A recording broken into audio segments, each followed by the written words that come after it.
آج تک یہی کہا جاتا رہا ہے اور یہی سنا جاتا ہے کہ ٹیلی پیتھی میں، خیال خوانی میں، ایک انسان اپنے میسیج جو وہ سوچ رہا ہوتا ہے ان کو کسی دوسرے بندے کو سینڈ کرتا ہے، اور اس کے بعد جب وہ انسان اس کے خیالات کو ریسیو کر لیتا ہے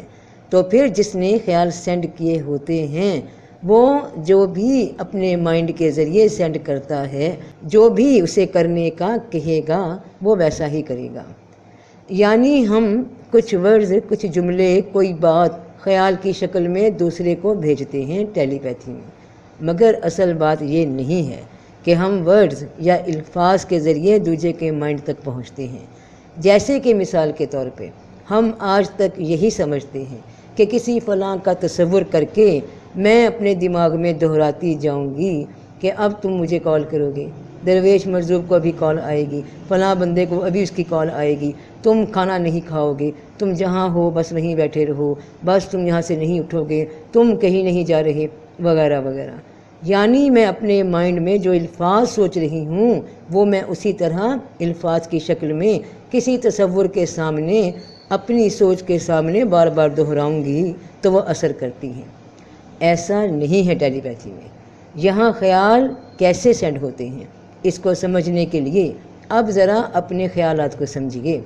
کہ جب بھی ہمارے ذہن میں کوئی بات، کوئی سوچ آتی ہے تو وہ امیج کی شکل میں ہے۔ مجھے کچھ کھانے کو دل کر رہا ہو تو پہلے اس شے کی تصویر، اس ڈش کی، اس ریسیپی کی امیج میرے مائنڈ میں آتی ہے۔ یہاں ورڈز کا تعلق نہیں ہے، یہ مائنڈ ٹو مائنڈ گیم ہے، کیونکہ اب آپ اس کام کو سمجھ رہے ہیں۔ جو انسان شوق رکھتے ہیں، جو ٹیلی پیتھی سیکھ رہے ہیں، تو انہیں ہر بات کا کلیئرلی پتہ ہونا چاہیے تاکہ وہ اپنی اس محنت میں کامیاب ہوں۔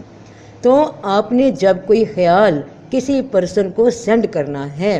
تو آپ نے الفاظ یا جملے سینڈ نہیں کرنے ہوتے، بلکہ آپ نے اسے خاموش زبان کے ساتھ صرف امیج سینڈ کرنا ہے،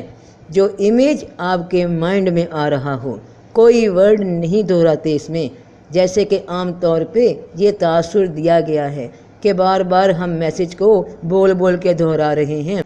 تو یہ الفاظ کہ تم ایسا کر رہے ہو، ایسا کر رہے ہو، ایسا نہیں کرو گے، بلکہ ٹیلی پیتھی میں یہ عمل تب ہی کامیاب ہوتا ہے جب آپ کوئی امیج اپنا اس کے مائنڈ کی سکرین پہ سینڈ کرتے ہو۔ اپنے مائنڈ میں اس انسان کی امیج ہے اور دوسری سوچ جو آپ کو امیج میں آ رہی ہے، مثال کے طور پہ آپ اس سے جھگڑا کر رہے ہیں، وہ ایک امیج اور تصویر بن گئی۔ آپ نے اس تصویر کو اپنے ہی مائنڈ میں اس تصویر کو سینڈ کرنا ہے، اور جب توجہ کے ساتھ یہ تصویر اس امیج کو سینڈ ہو جاتی ہے تو پھر اس پہ اثر دکھاتی ہے، اور توجہ تب ہی قائم ہوتی ہے جب اپنی آنکھوں پہ فوکس کی پاور آ چکی ہو۔ کوئی بھی انسان بنا امیجز کے نہیں سوچتا، اور نہ ہی کسی سوچ کی لہر کا اثر بنا امیج کے قبول ہوتا ہے دونوں سائیڈ سے۔ جو تصویر دماغ میں ہے وہ تصویر بھیجنی ہوتی ہے۔ یہاں ورڈز کی زبان نہیں بولی جاتی، بلکہ امیجز کی زبان ٹیلی پیتھی کی زبان ہے، عکس کی زبان۔ اس لیے جو صحیح پریکٹیکل پریکٹس ٹیلی پیتھی کی ہوتی ہے وہ شروعات میں، بیگننگ میں دو لوگوں کے درمیان ہوتی ہے، اور ان کے درمیان کچھ پکچرز یا کارڈز رکھ دیے جاتے ہیں، یا کوئی کاؤنٹنگ کارڈز جن پہ گنتی لکھی ہوتی ہے کہ ایک بندہ اس میں سے کوئی کارڈ اٹھائے گا، اور مثال کے طور پہ اس پہ 3 نمبر لکھا ہے اور کوئی شکل بنی ہوئی ہے،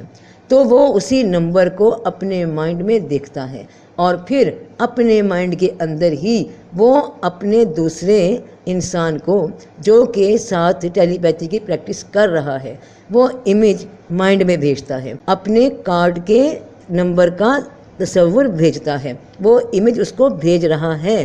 تو دوسری جانب سے جب وہ بندہ کوئی خیال قبول کرتا ہے اور اس سے پوچھا جاتا ہے کہ تمہارے ذہن میں کون سا نمبر آ رہا ہے، تو پھر وہ اسے جواب دیتا ہے، یعنی اپنے تصور میں ہی اس انسان کو